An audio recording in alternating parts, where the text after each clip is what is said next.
Okay, I would love to see it. So we had tried doing, few things. So we had the socks, which was lying in the cupboard.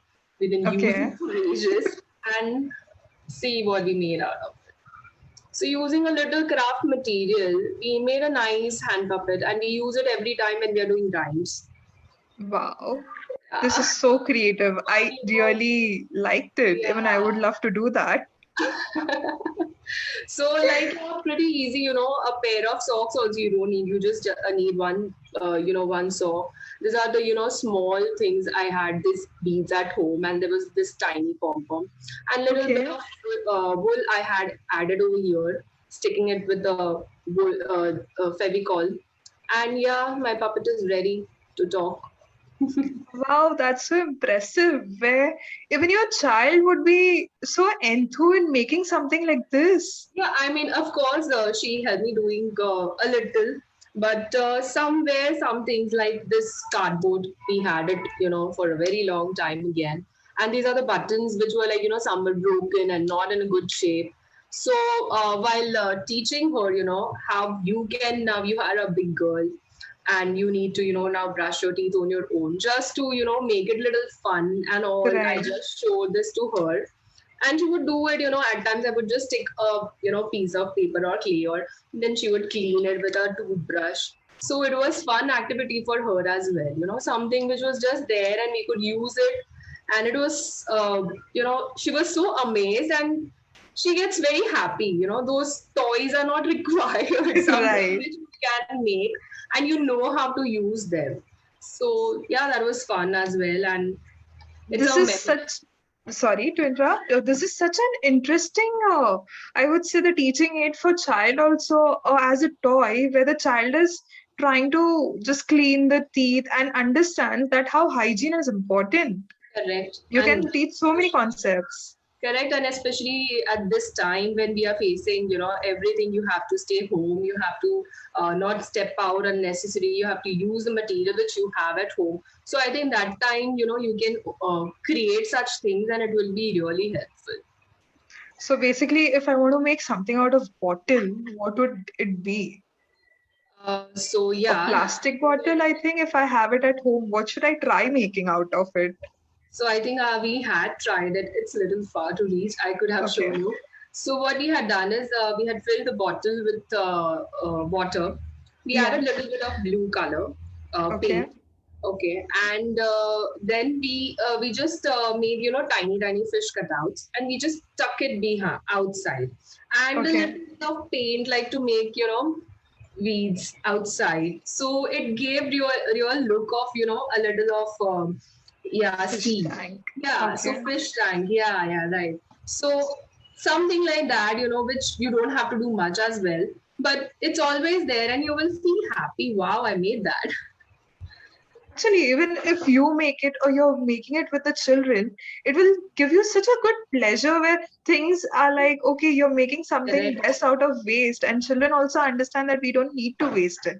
You can correct. create something new. So, if there are children in your class that who want to do certain activities they are interested in doing, and certain there would be where they would not like to do certain art and crafts. So, how would you include them into these activities? So I think here, first of all, very good question. And I think all the teacher must be facing this challenge every year. Yeah, And, you have a different children who have a different thought process and everything.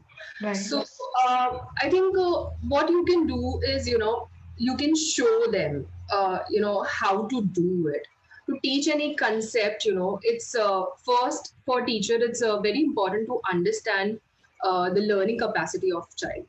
Right. How is their thought process, how they will learn it, quickly, what will, what is their interest, and how they will enjoy doing it more than doing everything. Okay, I did it, but how they will remember it and enjoy doing it is more important.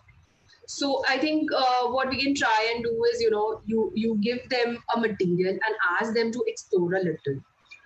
So I think what we can do is, if I'm trying to teach any secondary color or tertiary color here, I can simply ask them to mix colors and ask them to explore that by themselves. They'll see how color gets mixed, and you can create a new color.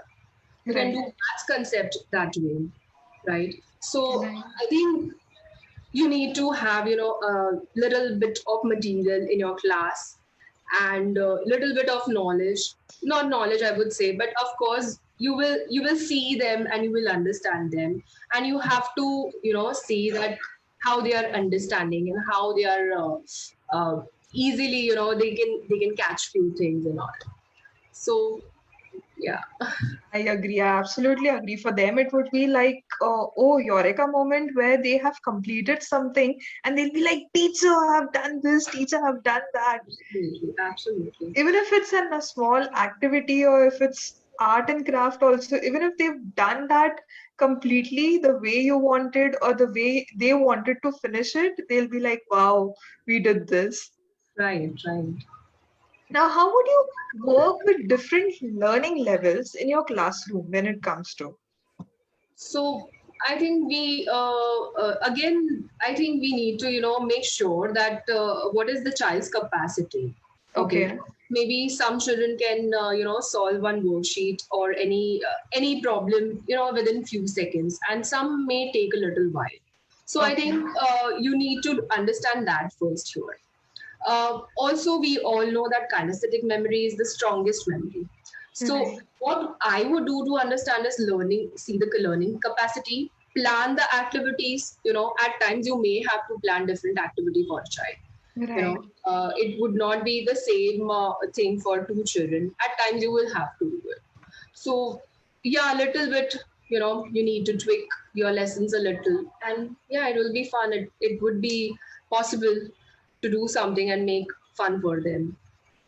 Okay. So now if I have, I would say, if I want to teach like painting activity, how should I include it into that, into the class where children are with different age levels? I wouldn't say age levels, but it would be of similar age, but they have different interests.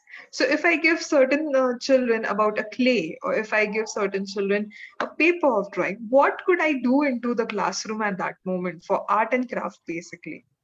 So I think, yeah, as you said, maybe all of them would not enjoy painting. Some Right. of them will feel, I don't want to spoil my hands, or they have no interest in doing that. Or some would like to use Play-Doh. So yeah, you can give them different activities at that point of time.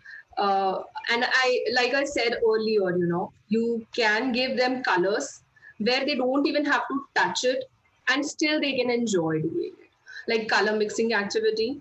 So Right. I'm coming back to the same thing again, but yeah, it is helpful in a different concept as well.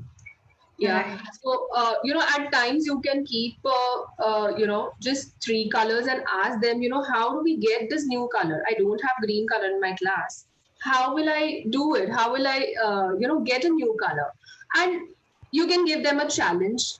You can ask them to find a solution. What do we do now? Like we always see, two children are fighting for the same toy. So we ask them a question, right? So what to do about it? We ask solution from them, and I think they Right. will find a solution, and it will be the most easiest thing for us. Absolutely, because kids come up with different solutions and it's a unique one at times that even you must have not thought about We it. wonder that really what are they talking. True.